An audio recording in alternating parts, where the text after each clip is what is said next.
Welcome back to Turtle Crossing Sailing, or welcome to Turtle Crossing Sailing, where we have hauled our boat out for some bottom work before heading off on our biggest adventure yet, to the Caribbean from Hamilton, Ontario.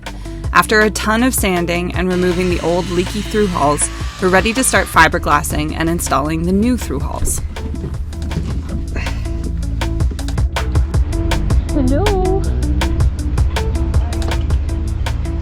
I see you.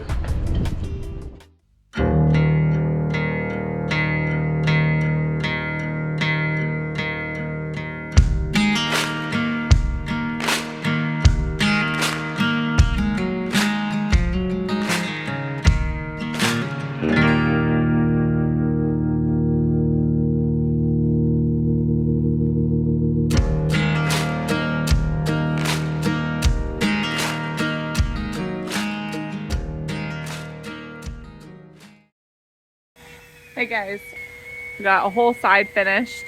Chris is just still working away on the other side. And we had a friend come and help a little bit today too, so that was really great. I think we'll be done the sanding by tomorrow.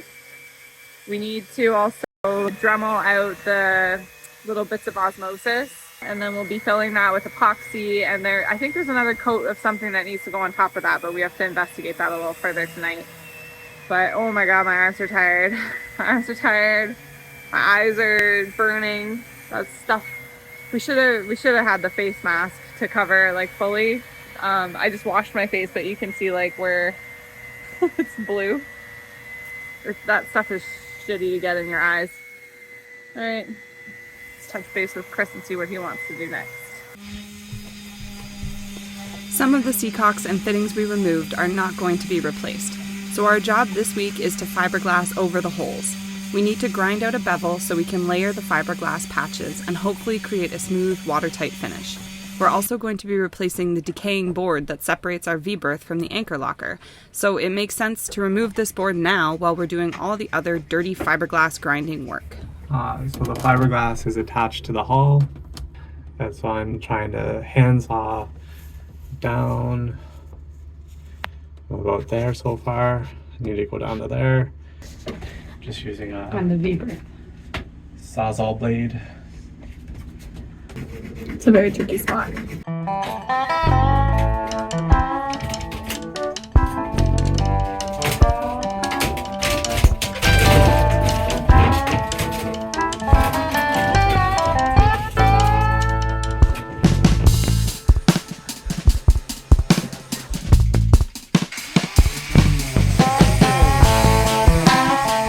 Chris set to work prepping the inside of the hull for the first fiberglass patches.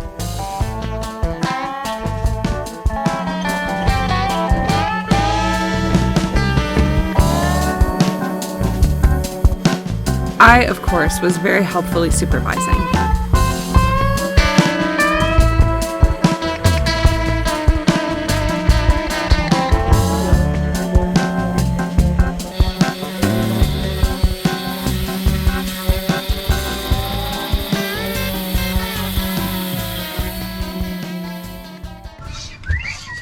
Are you getting ready to fiberglass now then?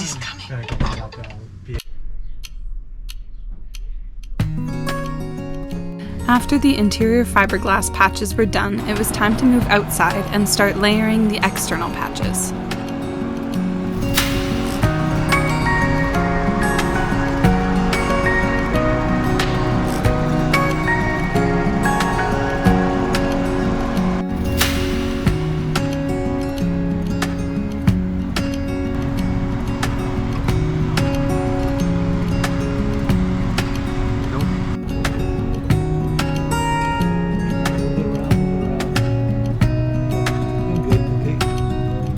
Huge thank you to our friend Mark for his advice, help, and tools.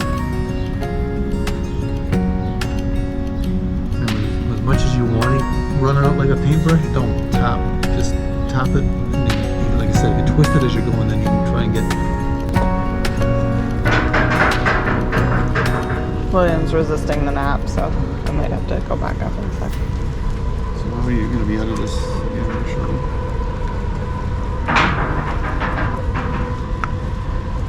Is it 1 pump to 1? Is that the ratio? Yeah.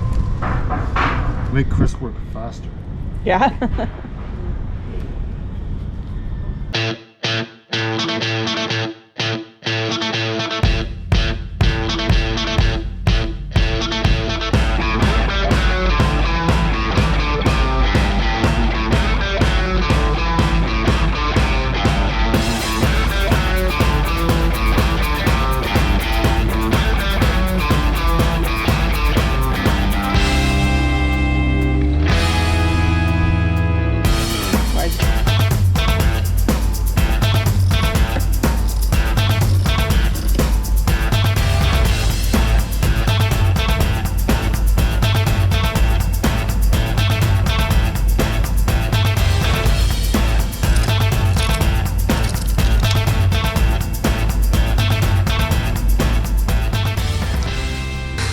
How's it going, sail fans? We are back at the boatyard where we've been now for, I guess, getting on to 2 weeks. Yeah. Has it been 2 weeks? Yeah. We've accomplished a lot, but there's also been a lot of anxiety around just doing the work in general in the boatyard, because it doesn't appear that anybody else is doing these jobs. Sanding or, sorry, breathed in too much fiberglass. We're trying to be as careful as we can with the vacuum and tarping stuff or whatever. But it just, the nature of the job is it's a messy job and it's a boatyard, so I would assume it's okay, and so far nobody has told us it's not. So Chris is down there grinding the fiberglass patches that we put on yesterday, and we're just prepping to put a couple more layers of glass on. And also today we ordered some parts for our seacocks, because while we're closing up all of these holes, we also have a couple that are still going to be seacocks that need to be filled, and they will be done hopefully as soon as we get those parts in. William is with me today, so that means that I'm kind of divided between helping Chris and also, you know, taking care of the boy.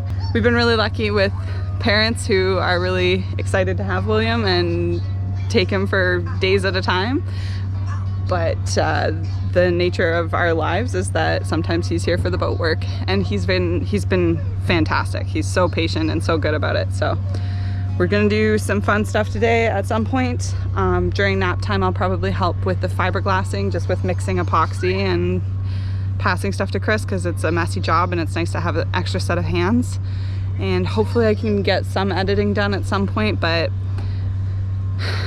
probably we'll have a big patchy break in episodes in this time period, but that'll just have to be okay, because we've got so much on the go. But it's very exciting, and we're moving along. So never met someone like you, felt something like your touch. I wish we would have met tonight. Sure, I've had lovers in my past, won't lie, I've had a blast. So these patches are pretty thick, and as you can see, they need to be smoothed out. They're a little lumpy. Once we get them smoothed down, they'll be able to be faired, and we can start doing that sort of thing. The other thing that we're sort of side working on but need to focus on too is grinding out all these little osmosis blisters and filling those up with epoxy fairing as well, so that we can kind of seal them up, because it's sort of an ongoing problem with old boats. Before the 80s, I guess, they have, most of them, or if not all of them, have this problem with osmosis.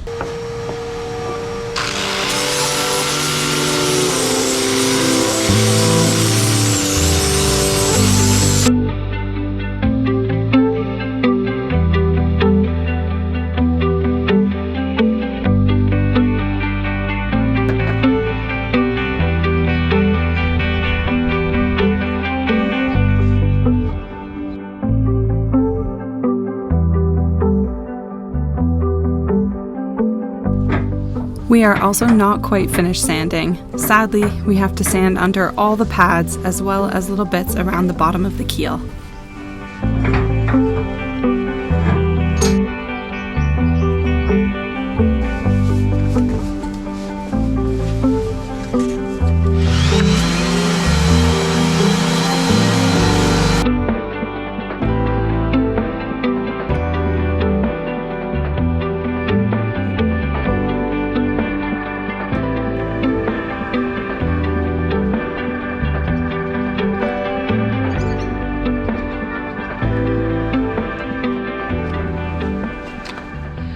That's 1 down and 5 more to go.